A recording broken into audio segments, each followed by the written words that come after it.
दोस्तों नमस्कार। Daily read book में आप सभी का स्वागत है। अभी हम लोग एनटीपीसी सीबीटी 1 का पेपर पढ़ रहे हैं और यह पेपर 1 फरवरी 2021 का पेपर है और यह सेकेंड शिफ्ट में पूछा गया है। तो चलिए वीडियो को स्टार्ट करते हैं और इस वीडियो में हम लोग जनरल अवेयरनेस के प्रश्नों को देखेंगे। और वीडियो को स्टार्ट करने से पहले आपको बता दें कि डेली रीड बुक नाम से एक टेलीग्राम चैनल है जिस पर आपको सभी पीडीएफ उपलब्ध हो जाएगा। इसलिए यदि आप उस चैनल से नहीं जुड़े हैं तो वीडियो के डिस्क्रिप्शन में लिंक है, उससे आप जुड़ सकते हैं या टेलीग्राम में सर्च कर सकते हैं डेली रीड बुक, तो वहाँ भी आ जाएगा, तो वहाँ आपको अवेलेबल कराया जाएगा। तो चलिए स्टार्ट करते हैं। और स्टार्ट करने से पहले हम पिछले वीडियो में हम बताए थे कि 1000 सब्सक्राइबर पूरने के बाद आपको पीडीएफ अवेलेबल कराया जाएगा, लेकिन हम ऐसा नहीं करेंगे। पहला सेट 1 से जो 70 तक का है मैं आपको फ्री में दे रहा हूं और बाद बाकी भी फ्री में ही मिलेगा, लेकिन 1000 सब्सक्राइबर पूरने के बाद। तब तक आप इस सेट को पढ़िए और बड़ी बारीकी से एनालिसिस कीजिए और आगे आने वाले ग्रुप डी और एनटीपीसी सीबीटी 2 और अन्य एग्ज़ाम में आपको मालूम चल सके कि किस प्रकार से आपको परफॉर्मेंस करना है और किस प्रकार से तैयारी करना है, ताकि एक सीट आपको पक्का हो जाए। तो इस बार सिलेक्शन लेकर रहना है और जहां तक संभव होगा हम मदद करेंगे। तो चलिए स्टार्ट करते हैं। आज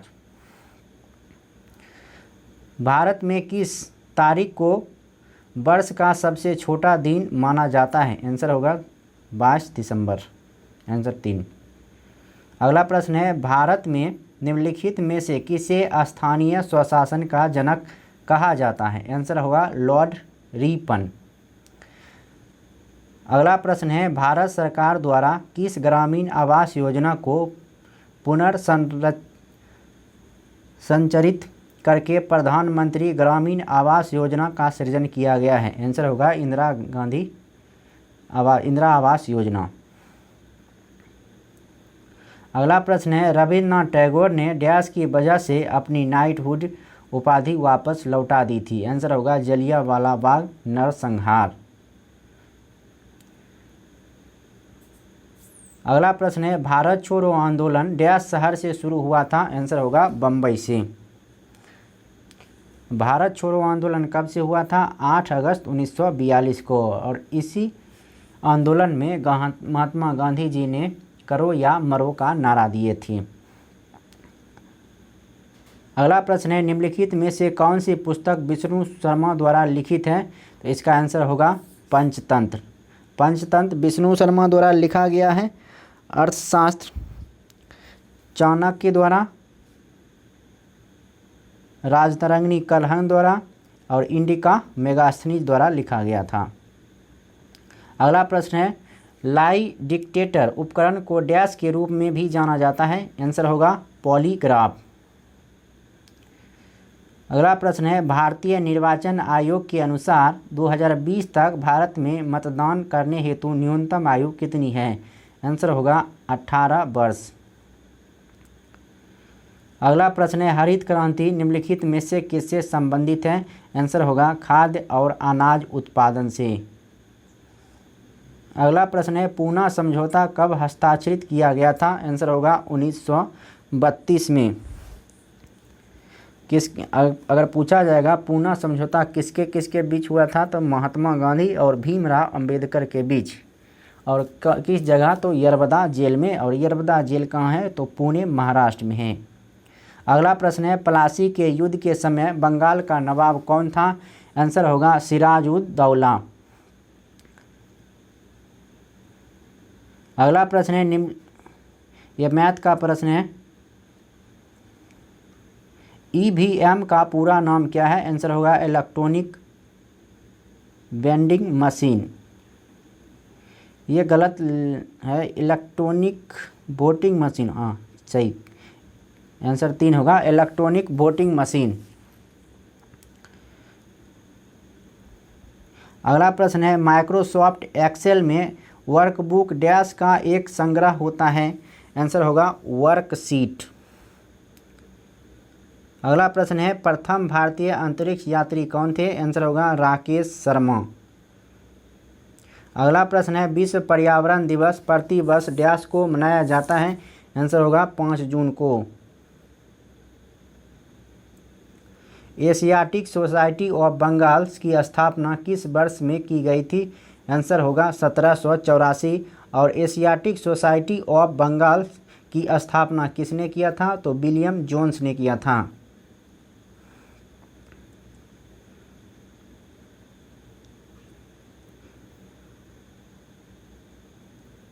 अगला प्रश्न है Atal mission for rejuvenation and urban transformation इनमें से किससे संबंधित है? आंसर होगा मूलभूत नागरिक सुविधाएं।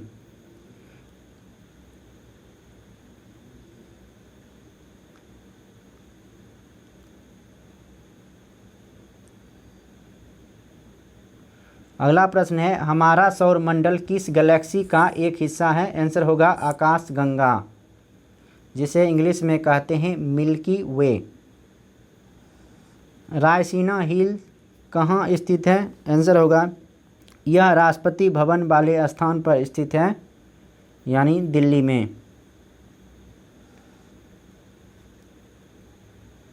अगला प्रश्न है निम्नलिखित में से किसे 24 दिसंबर 2014 को भारत के सर्वोच्च नागरिक पुरस्कार भारत रत्न से सम्मानित किया गया था? आंसर होगा मदन मोहन मालवीय। थायरॉक्सिन के संश्लेषण के लिए कौन सा तत्व आवश्यक है? आंसर होगा आयोडीन। और आयोडीन के कमी से ही थायराइड ये घेघा रोग हो जाता है। प्रोटियम में कितने न्यूट्रॉन मौजूद होते हैं? आंसर होगा 0।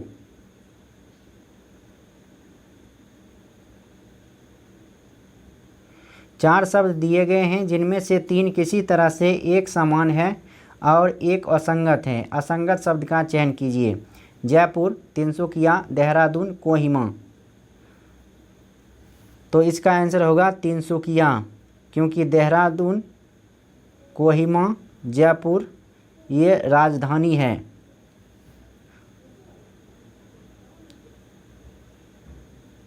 अगला प्रश्न है गुप्त साम्राज्य के निम्नलिखित राजाओं में से कौन एक अच्छा वीणा वादक भी था? आंसर होगा समुद्रगुप्त। इकोलॉजी शब्द किसने गढ़ा है? आंसर होगा अर्नस्ट हैकेल ने।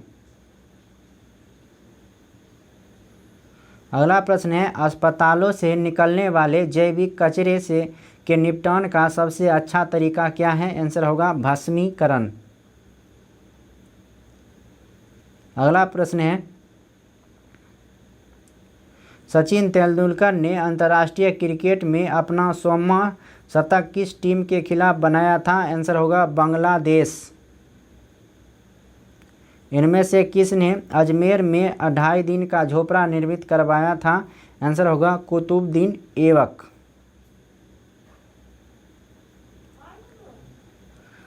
अगला प्रश्न है 4 शब्द दिए गए हैं जिनमें से 3 किसी तरह से एक समान हैं और एक असंगत है। असंगत शब्द का चयन कीजिए। तलवार, कटार, कुदाल, छुरी। आंसर होगा कुदाल। जबकि तलवार, कटार, कुदाल एक छुरी से किसी चीज़ को काटते हैं, जबकि कुदाल से मट्टी को पाड़ते हैं।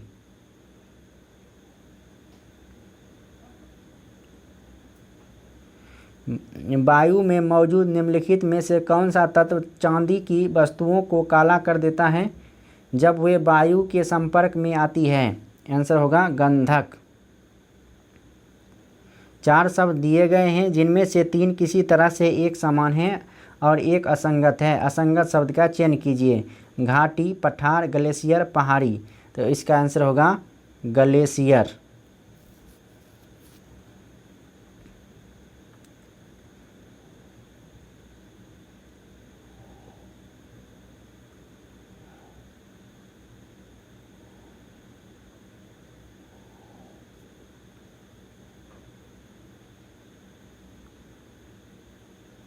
अगला प्रश्न है यूनेस्को का मुख्यालय कहाँ स्थित है?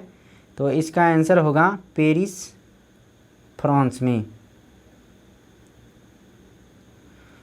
FAO के सोफिया 2020 डेटा के अनुसार कौन सा देश विश्व का सबसे बड़ा मछली उत्पादक है? आंसर होगा चीन।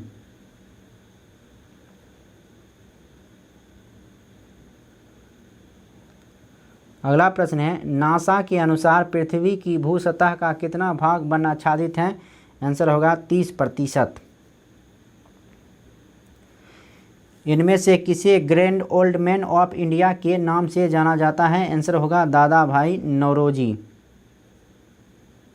टेलीफोन का आविष्कार डैश में किया गया था? इसका आंसर होगा 1876 ईस्वी में।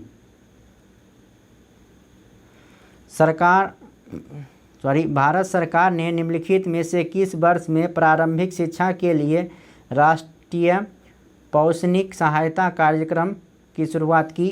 इसका आंसर होगा 1995 ईस्वी में। अगला प्रश्न है, कंप्यूटर के एक मेन्यू में डैश की लिस्ट होती है? इसका आंसर होगा कमांड्स की। सीधी कार्रवाई दिवस डायरेक्ट एक्शन डे की घोषणा किसने की थी? इसका आंसर होगा मोहम्मद अली जिन्ना ने। अक्षांश का 1 डिग्री लगभग डैश किलोमीटर के बराबर होता है? इसका आंसर होगा 111 किलोमीटर। नवंबर 2020 तक प्राप्त जानकारी के अनुसार नीति आयोग के उपाध्यक्ष कौन थे? इसका आंसर होगा राजीव कुमार।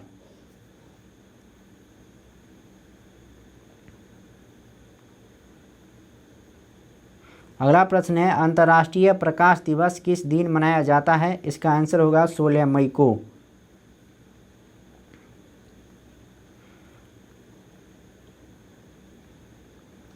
ये सारा DI का प्रश्न है। अब लगभग क्वेश्चन समाप्त होने वाला है।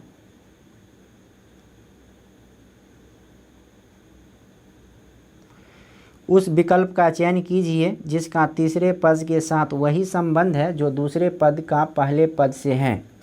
कानून, आदेश, अपराध, सजा। कानून में आदेश दिया जाता है, अपराध में सजा दिया जाता है।